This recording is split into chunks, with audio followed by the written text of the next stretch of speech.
हमने पढ़ा रहेगा पहले। ठीक है, आते हैं हम लोग नेक्स्ट पेज पे। ठीक है, यस सर। चलो अब आते हैं हम लोग use Newton third law of motion. Newton third law of motion क्या होता है, लास्ट लाइन हम लोग देखते हैं यहाँ पे, every action force has equal and opposite reaction force which act simultaneously.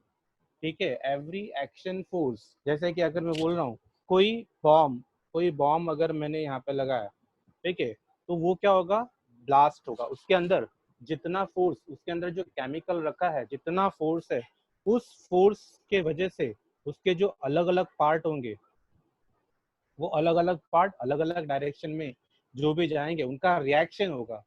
तो जो अंदर केमिकल है, it give some action, okay, and that part which is explode, that gives its reaction.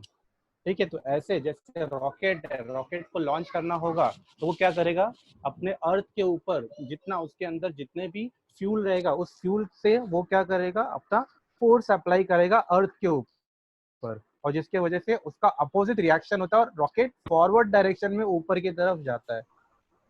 समझ में आया? जैसे तुम लोग कभी सीसॉ, अगर सीसॉ कभी झूल रहे होगे, तुम लोग देखा रहेगा, या तो झूला झूलते होंगे तो तुम लोग क्या करते हो, झूला झूलने के लिए पैर मारते हो जमीन पर, तो वो इक्वल एंड अपोजिट रिएक्शन है। ठीक है, पैर मारोगे तो झूला कहाँ जाएगा, पीछे जाएगा, या आगे जाना रहेगा तो उस तरह से। ठीक है, that is equal and opposite reaction, okay, which act simultaneously, same time पे काम करता है।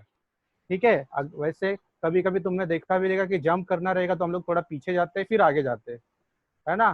तो पीछे जाने का मतलब क्या है, दैट इज रिएक्ट, हम लोग एक्ट कर रहे हैं और उसके लिए उतना अगेंस्ट में हम लोग जाके काम करेंगे।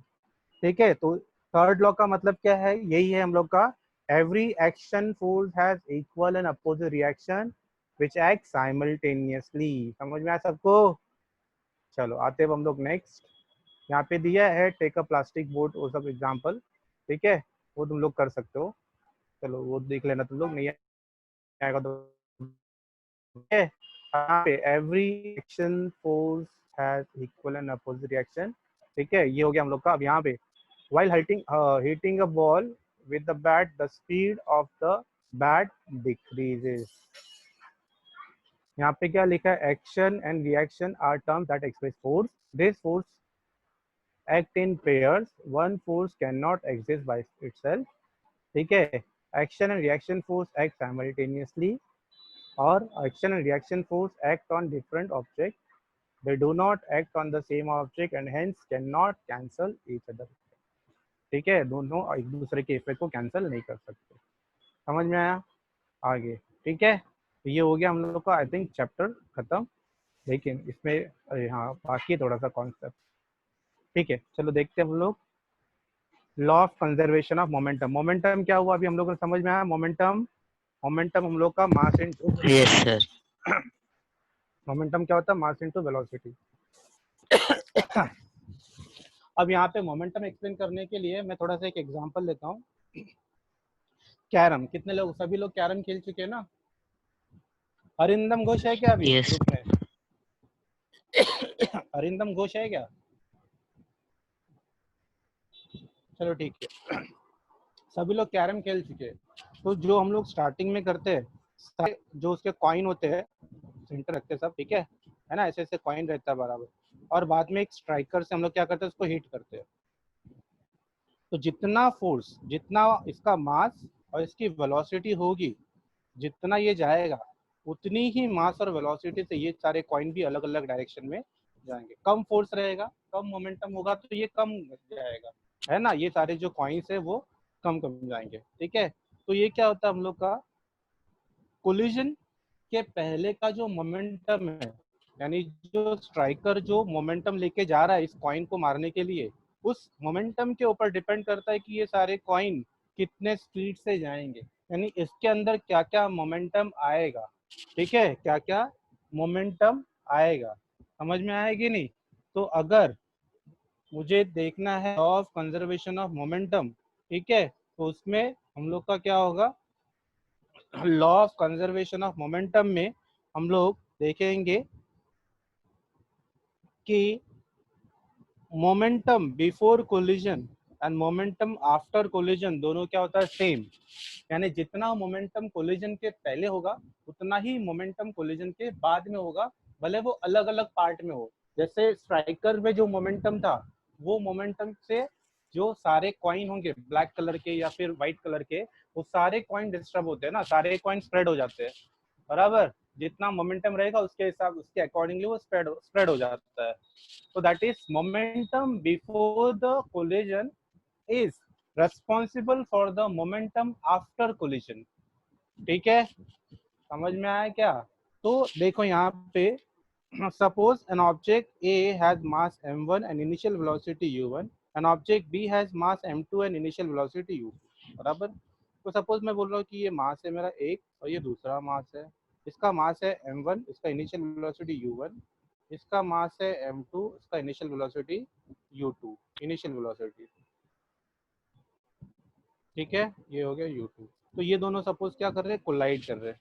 तो कोलिजन होगा, दोनों कोलाइड करेंगे एक दूसरे को, बराबर। तो जब कोलाइड करेंगे तो क्या होगा, उनमें कुछ दोनों किसी वेलोसिटी से मूव कर रहे हैं, तो इनका टोटल मोमेंटम बिफोर कोलिजन क्या होगा, m1 u1 plus m2 u2, total momentum, बराबर। और आफ्टर कोलिजन सपोज कि कोलाइड करने की इनकी वेलोसिटी होगी m1 v1 और m2 v2, बराबर। तो टोटल मोमेंटम क्या होगा, m1 v1 plus m2 v2। But ये आता कैसे, देखो, according to formula of momentum, initial momentum of A is m1 u1 and B is m2 u2, जो मैंने बताया। ठीक है, suppose this two object collide, let us the force on A due to B is F1, बराबर। यानी ये जो object है और ये जो ऑब्जेक्ट है, दोनों एक दूसरे की तरफ कोलाइड हो रहे हैं, बराबर। तो मान लो कि मैं बोलता हूँ कि ये वाला मेरा पॉजिटिव डायरेक्शन है, तो ये वाला अपोजिट डायरेक्शन में आ रहा है, तो कोई तो एक फोर्स जो रहेगा वो नेगेटिव होगा। समझ में आया कि नहीं? अगर मैं अर्थ का डायरेक्शन से लेता हूँ, अर्थ के डायरेक्शन से जो ऊपर की तरफ है, उसमें भी अगर मैं दो बॉल लेता हूँ, एक ऊपर की तरफ जा रहा है, एक नीचे की तरफ आ रहा है, तो जो ऊपर की तरफ जा रहा है इसका जो फोर्स होगा वो नेगेटिव होगा इसका, और जो नीचे आ रहा है उसका क्या होगा, पॉजिटिव होगा। तो वैसे ही मैं क्या कर रहा हूँ, ये जो दो मेरे पास है बॉल, इसमें से एक का जो फोर्स है वो F1, दूसरे का फोर्स है F2, बट दोनों कोलाइड करेंगे, दोनों का क्या होगा, फोर्स सेम होगा, बट दोनों का फोर्स का डायरेक्शन अलग अलग होगा। इसके लिए किसी एक को पॉजिटिव और किसी एक को नेगेटिव कंसीडर कर सकते हैं। तो ये हो गया मेरा F2 इक्वल टू F1 मैंने ले लिया, समझ में आया? ठीक है, अब सपोज जो F1 है मेरा, उसका force is equal to mass into acceleration, अभी हमने किया। दूसरा जो मतलब F2 is equal to M2 into A2 और F1 is equal to M1 into A1, अभी जो हमने किया था ना, force is equal to mass into acceleration, वही फॉर्मूला हम लोग यूज कर रहे हैं। ठीक है, अब यहाँ पे देखो M2, यहाँ देख लो सब लोग, ये जो M2 A2 equal to minus M1 A1, but A2 को रिप्लेस कर देंगे V2 minus U2 upon T, A1 को रिप्लेस कर देंगे V1 minus U1 upon T, बराबर। अब ये T कैंसिल हो जाएगा, अब M2 को मल्टीप्लाई कर लो, M2 V2, ये मिल गया, बराबर। तो M2 into V2 minus M2 into U2, ये समझा, ये इसमें मल्टीप्लाई हो गया दोनों में जाके, तो ये मिल गया लेफ्ट हैंड साइड। तो ये राइट हैंड साइड बाकी है, राइट हैंड साइड में ये माइनस मल्टीप्लाई होगा जाके अंदर, तो क्या मिलेगा, minus M1 V1 plus M1 U1। समझ में आया सबको? ठीक है, अब M2 V2 यहीं पे रहेगा, माइनस M1 V1 इधर आ जाएगा, तो हो जाएगा M2 V2 plus M1 V1, और ये M2 U2 उधर चला जाएगा, तो हो जाएगा M1 U1, M1 U1 plus M2 U2। समझ में आया सबको? तो ये हो गया हम लोग का, that is final momentum equal to initial momentum. ठीक है, the magnitude of total momentum is equal to, समझ में आया? जो यहाँ पे लिखा है, magnitude of total momentum is equal to magnitude of total initial momentum. Final momentum और इनिशियल मोमेंटम दोनों क्या होगा, सेम। सबको समझ में आया ये? Yes sir. थोड़ा सब लोग इसको लिखेंगे और ये होमवर्क में मुझे भेजेंगे सब लोग। ठीक है, यहाँ तक सब ओके लोग को सर। क्या करना, ये, हाँ, ये जो लाइन लिखा लास्ट में, magnitude of total final momentum is equal to magnitude of total initial momentum. ठीक है, अगर वहां पे कोई फोर्स नहीं होगा, when no external force act on two interacting body, the total momentum in अगर कोई भी ऑब्जेक्ट, अगर किसी के ऊपर एक्सटर्नल फोर्स नहीं लग रहा है तो उसका मोमेंटम क्या होगा, सेम होगा, कभी चेंज नहीं होगा. When two objects collide, the total momentum before collision is equal to after collision, जो अभी हमने किया. ठीक है. अब ये जो नेक्स्ट पैराग्राफ है ये हम लोग कल देखते हैं. अभी का टाइम हो गया एक्चुअल में, आज थोड़ा सा नेटवर्क कनेक्टिविटी की वजह से मुझे लेट हो गया. ठीक है. अभी हम लोग कल करेंगे बाकी का. ठीक है स्टूडेंट्स.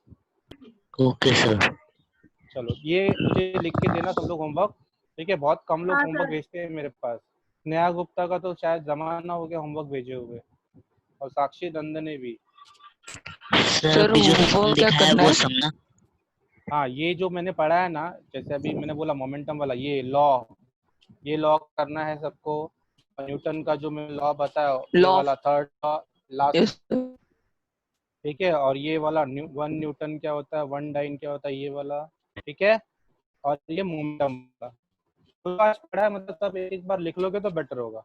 ठीक है स्टूडेंट्स. चलो बाय एवरीवन. Bye everyone.